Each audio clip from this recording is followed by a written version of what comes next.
कि नहीं आया?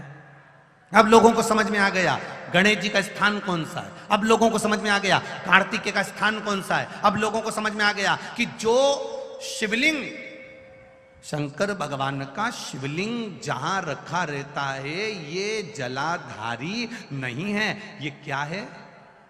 माता पार्वती जी का हस्त कमल है। तो लोगों को समझ में आ गया कि ये जलाधारी नहीं है, ये माता पार्वती जी का हस्त कमल है।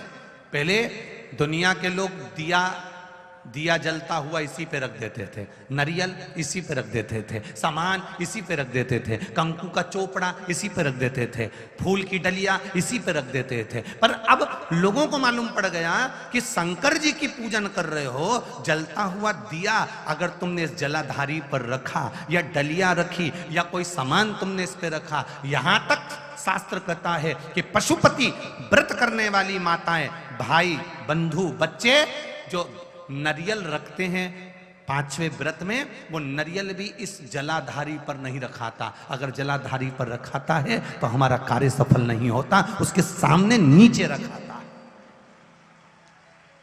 पशुपति व्रत करने के बाद भी कई लोग ऐसे होते हैं 11 रुपए नरियल लिए और इस जलाधारी पर इस जो शिवलिंग रखा है और जो जलाधारी है जलाधारी पर उन्होंने नरियल के समय ना, आप पूरे परिवार की पूजन कर रही हो। ये पार्वती जी है, यहाँ गणेश जी, यहाँ कार्तिकेय, बीच में अशोक सुंदरी, ऊपर से जो बूंद बूंद जल गिर रहा है वो जया, विषहरा, सामरीवारी, दौतली, देव, शंकर जी की 5 लड़कियां हैं। तुम्हें ज्ञात हो गया कि ये शिवलिंग है तो तुम